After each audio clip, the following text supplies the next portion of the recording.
अगर आप class 10th का स्टूडेंट हैं और 2023 में एग्ज़ाम देने वाले हैं तो ये वीडियो आपके लिए बहुत ही खास होने वाला है, क्योंकि इस वीडियो में हम आपको साइंस का मॉडल पेपर जो सब्जेक्टिव है उसका पूरा सॉल्यूशन देने वाले हैं।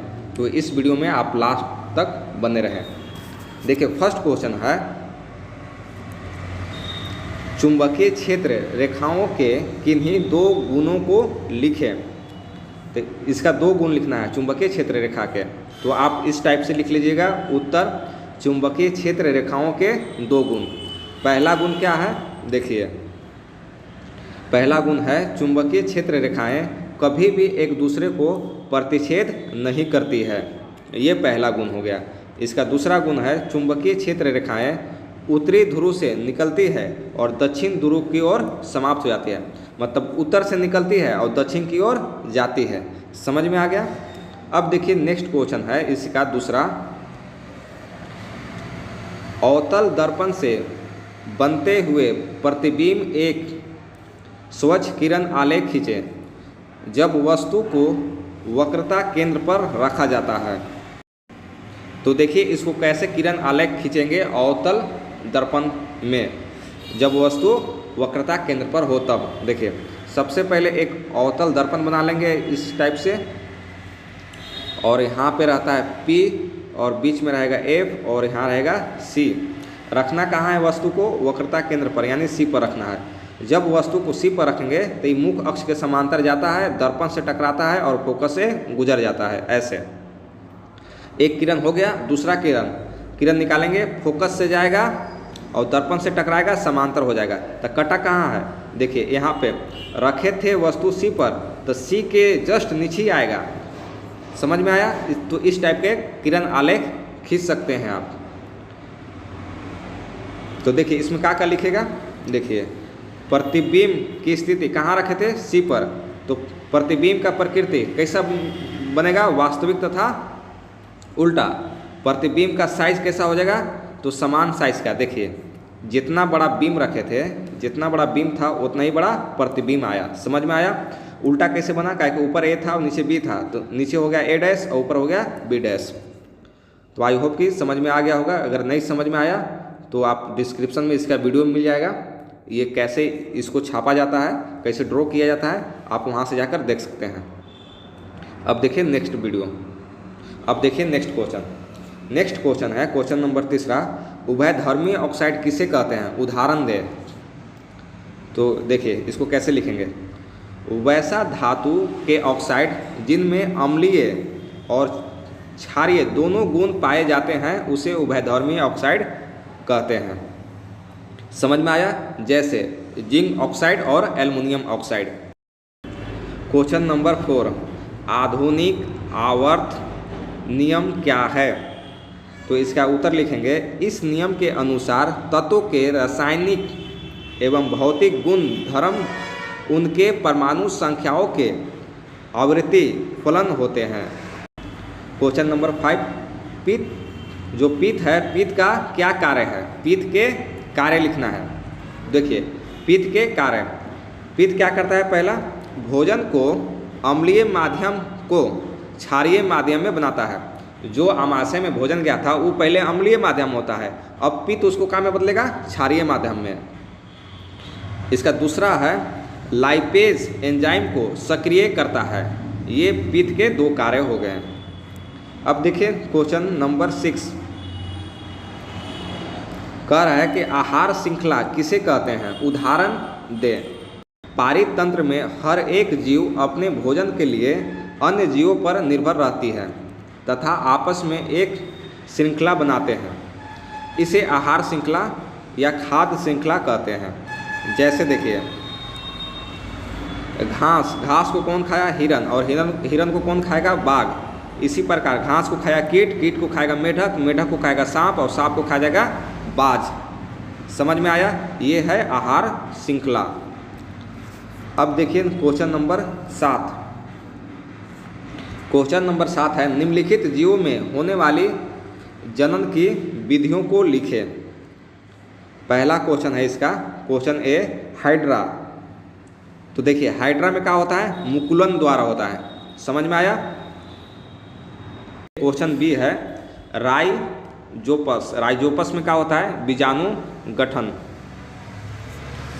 अब देखिए क्वेश्चन नंबर 8 कह रहा है कि निकट दृष्टि दोष किसे कहते हैं? इस दोष के क्या कारण है? इसे दूर करने के लिए किस प्रकार का लेंस का प्रयोग किया जाता है? तो इसका आंसर देखिए, लिखिएगा क्या? लिखिएगा निकट दृष्टि दोष एक ऐसा दृष्टि दोष है जिसमें निकट की रखी वस्तु स्पष्ट दिखाई दे सकता है। समझ में आया? निकट के वस्तु निकट दृष्टि दोष में साफ साफ दिखाई देता है, परंतु दूर की जो वस्तु है वो साफ साफ दिखाई नहीं देता है। बोलेगा कि निकट दृष्टि दोष किसे कहते हैं, तो आप लिखिएगा निकट के वस्तु साफ साफ दिखाई दे परंतु दूर के वस्तु साफ साफ दिखाई न दे, उसे बोलते हैं निकट दृष्टि दोष। आई होप कि आपको समझ में आ गया होगा। इसका होने का कारण क्या है? देखिए, नेत्र लेंस की वक्रता का अधिक हो जाना, जो नेत्र लेंस है उसका वक्रता बढ़ जाता है, अधिक हो जाता है। और दूसरा है नेत्र का गोलांक लंबा हो जाना। नेत्र का जो गोलांक होता है वो क्या हो जाता है? लंबा हो जाता है। संशोधन मतलब निवारण इसको कैसे करेंगे? तो निकट दृष्टि दोष के निवारण के लिए अवतल लेंस का उपयोग किया जाता है। कौन सा लेंस का उपयोग किया जाता है? तो अवतल लेंस का उपयोग किया जाता है, मतलब अवतल लेंस का चश्मा लगाया जाता है। यहाँ तक समझ में आ गया। अब देखिए क्वेश्चन नंबर 7 सेंटीमीटर आकार का कोई बीम 18 सेंटीमीटर फोकस दूरी के किसी अवतल दर्पण के सामने 27 सेंटीमीटर दूर पर रखा गया है। दर्पण से कितनी दूर पर किसी पर्दे को रखें कि उस पर वस्तु का स्पष्ट फोकसित प्रतिबिंब प्राप्त किया जा सके? प्रतिबिंब का साइज तथा प्रकृति ज्ञात कीजिए। देखिए, जो दिया है सबसे पहले उसको हम लिख लेते हैं, उसके बाद हम आपको अच्छे से समझाते हैं। देखिए, आकार दिया है, किसका आकार? तो बीम का आकार। बीम के आकार को क्या बोलते हैं? एचओ। एचओ मतलब होता है बीम का आकार, यानी यहाँ दिया है 7 सेंटीमीटर और दिया है 18 सेंटीमीटर फोकस दूरी, तो फोकस दूरी को बोलते हैं एफ। एफ बराबर दिया है 18 सेंटीमीटर। और यहाँ पे देखिए, अवतल दर्पण के सामने 27 सेंटीमीटर दूर पर रखा गया है कोई बीम है। जैसे यहाँ पे समझिए, इससे देखिए, यहाँ पे देखिए, ये अवतल दर्पण है और ये बीम है, और ये बीम के ऊंचाई जो दिया है, इसका ऊंचाई ये दिया है 7 सेंटीमीटर, ठीक है।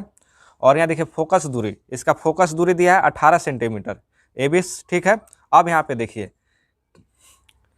किसी अवतल दर्पण के सामने, ये अवतल दर्पण के सामने 27 सेंटीमीटर दूर पर रखा गया है।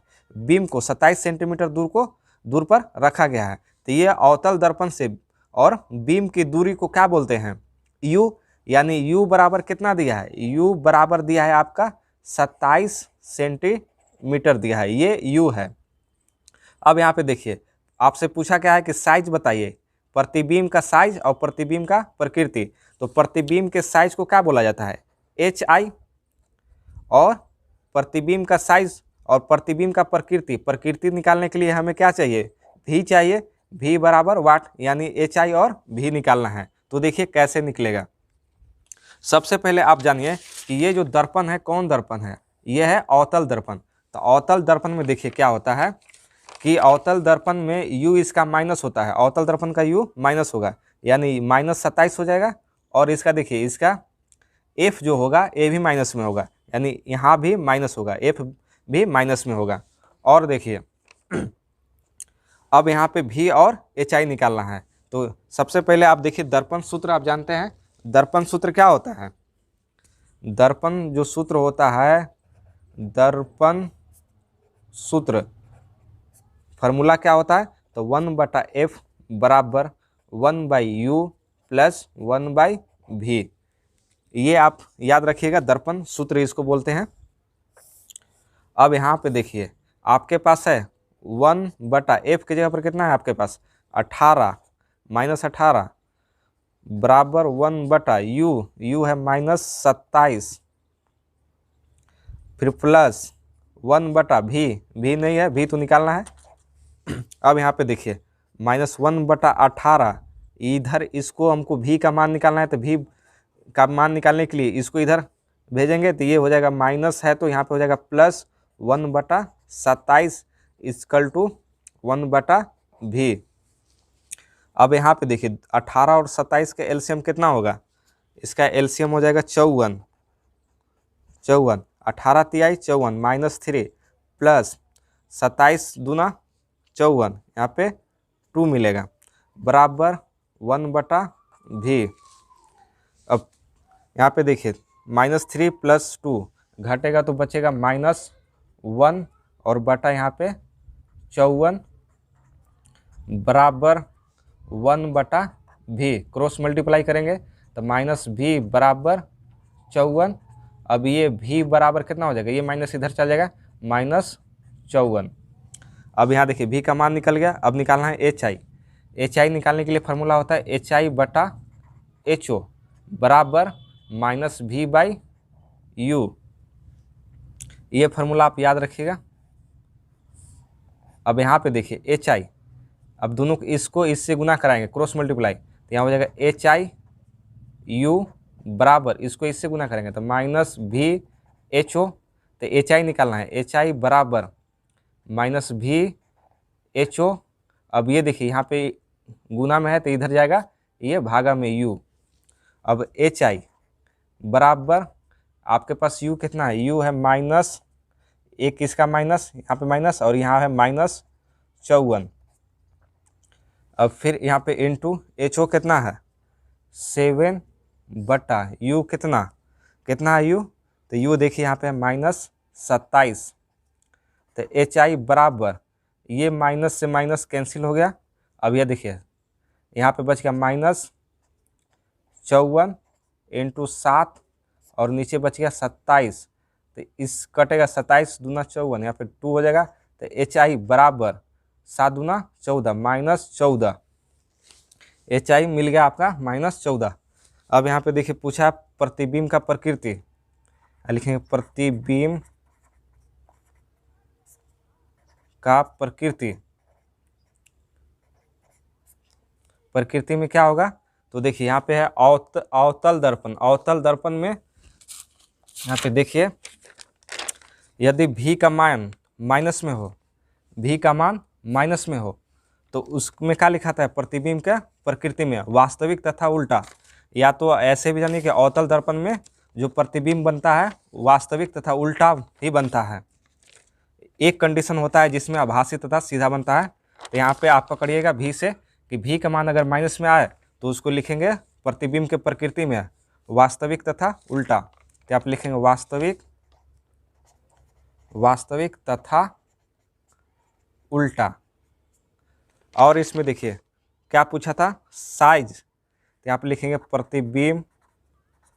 प्रतिबिंब का साइज कितना है। देखिए यहाँ पे देखिए HI आया है, HI बराबर कितना है -14 सेंटीमीटर। देखिए क्वेश्चन नंबर 10 है, संयोजन अभिक्रिया वियोजन अभिक्रिया के विपरीत कैसे है, उदाहरण दे के समझाएं। देखिए संयोजन अभिक्रिया वियोजन अभिक्रिया के विपरीत है क्योंकि संयोजन अभिक्रिया में 2 या 2 से अधिक अभिकारक अभिक्रिया करके एक ही उत्पाद बनाते हैं या तो निर्माण करते हैं, जबकि वियोजन अभिक्रिया में एक अभिकारक टूटकर 2 या 2 से अधिक उत्पाद का निर्माण करते हैं। समझ में आया। जैसे देखिए संयोजन अभिक्रिया के एग्जाम्पल यहाँ है और वियोजन अभिक्रिया का एग्जाम्पल यहाँ है। देखिए संयोजन अभिक्रिया में 2 गो अभिकारक है वो 1 बन रहा है और वियोजन अभिक्रिया में देखिए 1 गो अभिकारक है ये टूटकर 2 बन रहा है। अब देखते हैं क्वेश्चन नंबर 11, मेंडलीव के आवर्त सारणी की क्या कमियां थी। पहला क्वेश्चन हो गया, उसने आधुनिक आवर्त सारणी में किस प्रकार दूर किया गया। ये दूसरा क्वेश्चन हुआ। देखिए क्या क्या कमियां थी। पहला कमियां था इसमें हाइड्रोजन को सही स्थान नहीं दिया गया था और दूसरा कमी था इसमें समस्थानियों को कोई सही स्थान नहीं दिया गया था और इसी का तीसरा कमियां था कि इनमें इसमें जो सक्रिय गैसों का कोई सही स्थान नहीं है। देखिए आधुनिक आवर्त सारणी में मेंडलीफ ने किस प्रकार से दूर किया था? तो देखिए क्या किया था। मेंडलीफ की आवर्त सारणी में हाइड्रोजन को सही स्थान नहीं दिया गया था, जबकि आधुनिक आवर्त सारणी हाइड्रोजन का निश्चित स्थान दिया गया है। इसमें भी देखिए, मेंडलीफ की आवर्त सारणी में स्थानियों को सही स्थान नहीं दिया गया, जबकि आधुनिक आवर्त सारणी में तत्वों को समस्थानियों को स्थान दिया गया है। मेंडलीफ की आवर्त सारणी में अक्रिय गैसों को कोई स्थान नहीं दिया गया, जबकि आधुनिक आवर्त सारणी में अक्रिय गैसों को वर्ग 18 में रखा गया है। क्वेश्चन नंबर 12 देखिए, कार्बन के इतने अधिक यौगिक होने के क्या कारण है? कार्बन के इतने अधिक यौगिक होने का क्या कारण है? देखिए इसको आंसर कैसे लिखेंगे। इसका आंसर, कार्बन की संयोजकता 4 होती है, जिसके कारण वह 4 अन्य तत्वों से जुड़कर आसानी से आबंध बना सकती है। कार्बन के इसी गुण के कारण कार्बन के इतने अधिक यौगिक होते हैं। देखिए क्वेश्चन नंबर 13, दोहरा परिसंचरण किसे कहते हैं? समझाइए। आंसर में लिखेगा, दोहरा परिसंचरण मनुष्य के रक्त को एक चक्कर पूरा करने के लिए इसे हृदय से होकर 2 बार गुजरना पड़ता है। इसे मनुष्य के दोहरा परिसंचरण कहते हैं। शिराओं द्वारा शरीर के विभिन्न भागों से अशुद्ध रक्त हृदय तक लाया जाता है। हृदय उसे शुद्ध होने के लिए फुसफुस में भेज देता है, जहां कार्बन डाइऑक्साइड बाहर विसरित हो जाती है और ऑक्सीजन रक्त में आ जाती है। ऑक्सीजन युक्त रक्त पुनः हृदय से आता है, जिससे शरीर के अंगों में पहुंचने के लिए पंप कर दिया जाता है। देखिए क्वेश्चन नंबर 14, सौर ऊर्जा के स्रोत के रूप में हम सौर ऊर्जा का उपयोग किस प्रकार करते हैं? इसका आंसर है, सौर ऊर्जा के स्रोत के रूप में हम सौर ऊर्जा का उपयोग अनेक प्रकार से करते हैं, जिनमें से प्रमुख है सौर पैनल सौर ऊर्जा को विद्युत ऊर्जा में परिवर्तित कर देता है। सौर पैनल बहुत सारे सौर सेलों का समूह होता है। सौर पैनल पर्यावरण को नुकसान पहुंचाए बिना बिजली उत्पन्न करती है। इसमें किसी प्रकार का प्रदूषण नहीं होता है। सौर पैनल का सौर सेलों में सिलिकॉन का उपयोग किया जाता है। सौर पैनल का रखरखाव सस्ता है, इसलिए आजकल सौर पैनल का उपयोग करके बिजली उत्पन्न किया जा रहा है। इसके अलावा सौर कुकर में भी सौर ऊर्जा का प्रयोग किया जाता है। अब देखिए क्वेश्चन नंबर 15, किसी चालक का प्रतिरोध किन कारकों पर निर्भर करता है? देखिए, किसी चालक का प्रतिरोध निम्नलिखित कारकों पर निर्भर करता है। इसमें से पहला है तार की लंबाई पर। तो किसी चालक का प्रतिरोध उसकी लंबाई के समानुपाती होती है। सेकेंड है चालक के अनुप्रास्थ काठ के क्षेत्रफल पर निर्भर करता है ना। तो लिखेंगे किसी चालक का प्रतिरोध उसके अनुप्रास्थ काठ के क्षेत्रफल के व्युत्क्रमानुपाती होता है। अब देखिए इसका तीसरा पॉइंट, किसी चालक का प्रतिरोध उस चालक के पदार्थ की प्रकृति पर निर्भर करता है। उसी का दूसरा क्वेश्चन है, प्रतिरोध 2 ओम, 3 ओम तथा 6 ओम के 3 प्रतिरोधकों को किस प्रकार संयोजित करें कि संयोजन का कुल प्रतिरोध 11 ओम, पहला क्वेश्चन है, और दूसरा है 1 ओम प्राप्त हो। तो देखिए कैसे इसको सॉल्व करेंगे। सॉल्व करते हैं पहले फर्स्ट क्वेश्चन। तो उत्तर है 11 ओम प्राप्त करने के लिए 2 ओम और 3 ओम और 6 ओम को क्या कर देंगे, श्रेणी क्रम में जोड़ देंगे। तो श्रेणी क्रम का क्या फार्मूला होता है, R बराबर होता है R1 plus R2 plus R3।